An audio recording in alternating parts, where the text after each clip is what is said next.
अस्सलामु अलैकुम। उम्मीद करती हूँ कि सब फिट-फाट होंगे। आज की एपिसोड भी दो पार्ट्स में है। उनका लिंक वीडियोस के कमेंट में आप ले सकते हैं और इसके अलावा डिस्क्रिप्शन में भी। खैर अब आते असल चीज़ की तरफ, तो कुछ फिल्म्स अपने होने का भरपूर एहसास दिला रहे। इन सब का बहुत शुक्रिया, और जो मेरे साइलेंट फैंस हैं उनका भी शुक्रिया, मगर उनसे रिक्वेस्ट कि आप भी लाइक किया करें, और जिन्होंने चैनल सब्सक्राइब नहीं किया वो चैनल ज़रूर सब्सक्राइब करें। इसके अलावा मेरे बाकी के नावल्स का लिंक नीचे डिस्क्रिप्शन में मौजूद है, तो प्लीज़ वो सब नावल्स भी रेड कीजिए। अब बिना किसी ताख़ीर के चलते आज की एपिसोड की जानिब। बेइश्क किस्त नंबर 18, हिस्सा अव्वल। ईमान फातिमा। कैसी बातें कर रहे हो यार, अल्लाह ना करे कि आपके साथ कुछ ऐसा हो। आप जानते हो ना कि हम सब आपसे कितना प्यार करते हैं। अल्लाह ना करे आपकी ज़िंदगी आपके पापा की तरह हो। वो जल्दी से रोहाब शाह के साथ लपटते हुए बोला। अच्छा बस ठीक है, ज़्यादा इमोशनल होने की ज़रूरत नहीं है। रोहाब शाह ने इसके बालों में हाथ फेराते हुए कहा। वैसे मैं बहुत ज़्यादा एक्साइटेड हूँ कि कल मेरी ड्रीम गर्ल मेरे घर में होगी, वो इस बार आंखें मैच कर बोली। यह मैं सोच रहा हूँ कि तुम्हारे साथ वाला रूम इसके लिए तैयार करवा दूँ, क्या ख्याल है? रोहाब शाह की बात पर इसका चेहरा खल उठा। बहुत नेक ख्याल है, मैं जल्द ही उसे अपने प्यार का एहसास दिलाकर साथ वाले कमरे से अपने कमरे में लाना चाहता हूँ। वो हंसते हुए बोला तो रोहाब शाह के चेहरे पर भी मुस्कुराहट तैरने लगी। ओके मैं जाकर ज़रा चेंज कर लूँ, बहुत ज़्यादा पसीने से शराबवर हूँ, वो उठते हुए बोला और अपने कमरे की जानिब बढ़ गया। रोहान के जाने के बाद रोहाब उठकर विंडो के पास आया और आए चंद को देखने लगा। काश कि तुम मेरी जिंदगी में कभी ना आई होती। मेरी जिंदगी का सुकून तो बहुत सालों से खोया हुआ था, मगर तुम्हारे आने के बाद मैं ज्यादा बेसुकून होता जा रहा हूँ। वो दिल ही दिल में जाजी से मुखातब हुआ। कितनी देर वो वहाँ पे खड़ा सर्दी में जलता कुड़ता रहा और फिर आकर बेड पे लेटकर सोने की कोशिश करने लगा। अगले दिन शाम को वो ऑफिस से सीधा जाजी और हाविया को लेने के लिए उनके घर की तरफ रवाना हुआ।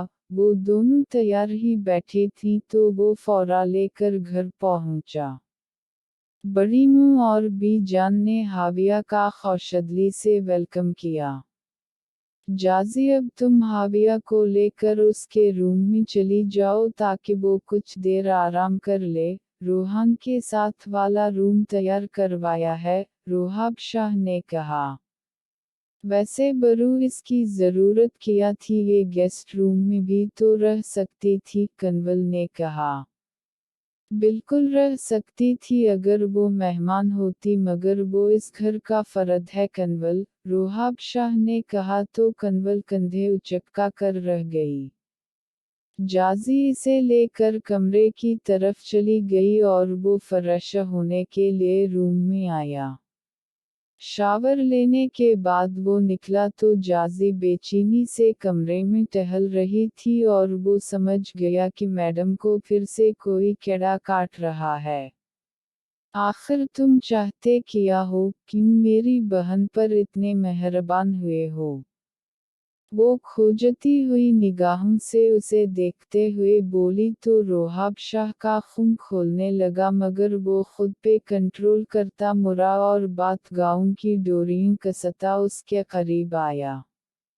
बस तुम्हारी बहन इतनी समझदार और अच्छी है कि मेरा दिल चाह रहा है कि इसको शाहवला की बहू बनाऊं, अच्छा ख्याल है ना?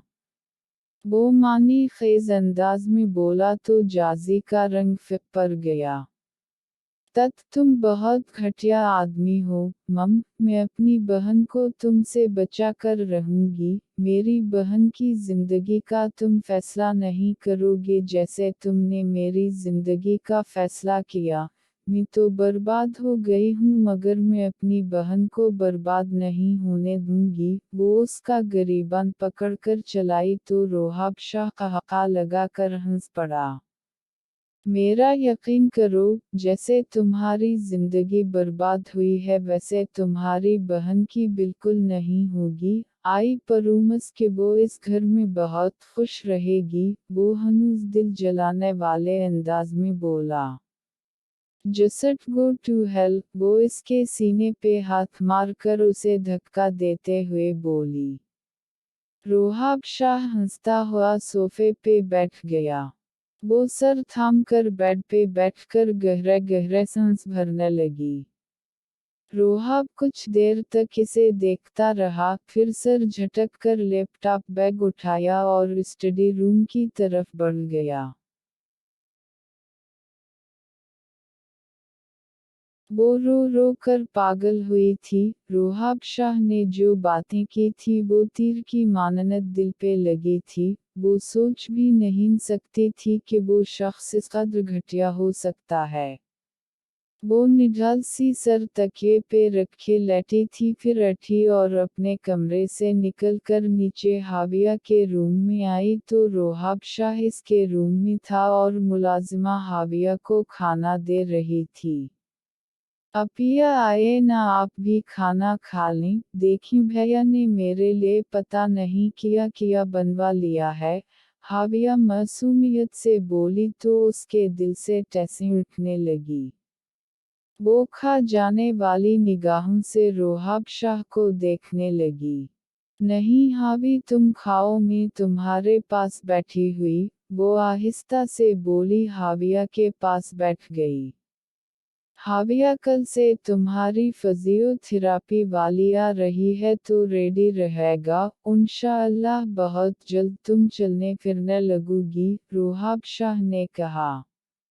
जाजी ने बेचैनी से लब कुचलते हाविया को देखा जिसके चेहरे पे खुशी के रंग बिखर गए थे। वो एक झटके से उठी और वहां से उठकर बाहर लॉन में आ गई। कुछ देर के बाद रोहाब शाह इसके पास आकर बैठा और उसे देखने लगा। वैसे तुम जरा भी अपनी बहन का ध्यान नहीं रखती, इस हालत में है बेचारी और तुम खुद में उलझी हुई हो, हद है वैसे। रोहाब शाह की बात पे उसके दिल से उबाल उठने लगे। तुम हो ना इसका ध्यान रखने के लिए, चलो अच्छा है कि तुम्हें अपनी फैमिली के अलावा भी किसी का ध्यान है, बस एक मुझसे ही नफरत है तुम्हें, वो करब से बोली। अब क्या करूं, तुमने ये नफरत खुद मेरे दिल में भरी है, तुम्हारे अंदर जरा सी तमीज होती तो रोहाब शाह तुम्हें पलकों पे बैठाता। रोहाब शाह ने कहा तो उसके चेहरे पे तलख मुस्कुराहट आ गई मगर वो कुछ बोली नहीं क्योंकि आज जिल्लत का और ठुकराए जाने का शदीद एहसास हो रहा था। वो अपनी ऊँखी मुसलती चुपचाप उठकर अंदर चली गई। वो ये सोचकर ही मर गई थी कि उसका शौहर इसकी बहन को अपनाना चाहता था। रात भर वो सो नहीं पाई थी और अगले दिन भी वो गुमसम सी बस किचन में लगी चाय बना रही थी। वो कप में डालकर जैसे ही बेदियानी में मुड़ी तो कप को हाथ लगा और गरम गरम चाय इसके दोनों पाँव को जलाती चली गई। वो चीख मारती जमीन पे बैठ गई। फरा ने जल्दी से इसके पाँव पे ठंडा पानी डाला और मैना बीबी ने बरनाल लगाई। में काफी देर के बाद वो उठी तो पाँव पे बड़े बड़े छाले देखकर इसका हलका खुश्क होने लगा। वो बेचैन सी होकर सोफे पे बैठकर टेक लगा गई। तुम्हारा दिमाग खराब है, अकल नहीं है तुम्हारे अंदर, वो ऊँखी मूंदे टेक लगाए हुए थी कि रोहाब शाह की धड़ पे उसने हड़बड़ा कर आँखें खोलकर उसे देखा। कुक किया हवा वो उठकर खड़ी होते हुए बोली, तुम्हें नहीं पता कि क्या हवा है। हद होती है किसी चीज की। एडेट लड़की, बहन तक का ख्याल नहीं है तुम्हें तो तुम किसी और का किया रखोगी। सारा दिन में तुमने एक बार भी उसे जाकर नहीं देखा। बहुत बेहिस औरत हो तुम। जानती भी हो कि इसकी क्या हालत है। इसकी रो रो कर आंखें सुर्ख हुई थी। मैंने वजह पूछी तो पता चला कि वो सारा दिन रोती रही। ये सोच सोच कर कि अपिया उसने नाराज है। वो इसके कंधों से दबोच कर बोला तो वो सर झुकाकर लब कुचलने लगी। अब ऐसे क्यों देख रही हो, जाओ उसके पास, रोहाब शाह ने कहा तो वो इस कठोर आदमी को देखकर रह गई जिसे इसकी बहन की तकलीफ नजर आती थी मगर इसकी तकलीफ दिखती ही नहीं था। वो निगाहें फेरता तेजी से मुड़कर वहां से वार्डरोब की जानिब बढ़ गया और लड़खड़ाते कदमों से बाहर की जानिब बढ़ गई। वो हाविया के कमरे में आई तो रोहान इसके पास बैठा था। वो पास गई तो वो जल्दी से इसके गले लगकर फूट फूट कर रो दी। आप मुझसे नाराज हो अपिया? वो इसका चेहरा थामते हुए बोली।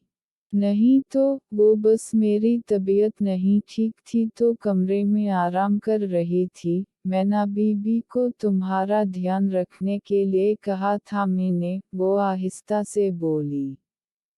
किया हवा तबीयत को, वो उसका माथा छूते हुए बोली। कुछ नहीं, वो थोड़ी चाय गिर गई थी पाँव पे। वो आहिस्ता से बोली तो रोहान और उसने जल्दी से इसके पाँव की तरफ देखा। अपिया ये थोड़ी सी है, औफफ अल्लाह आप इतनी ज्यादा जल गई हो। देख रोहान ये कितने बड़े बड़े छाले बने हैं। हाविया इसकी हालत पे फिर से रोने लगी। भाभी ये तो बहुत ज्यादा जला है, आपने किसी को बताया तक नहीं। जले हुए जख्म ऐसे नहीं छोड़ते। मिबरू को कहता हूँ कि फौरा आपको हॉस्पिटल लेकर जाएं, रोहान ने कहा और उससे पहले कि वो उसे रोकती वो बाहर निकल गया।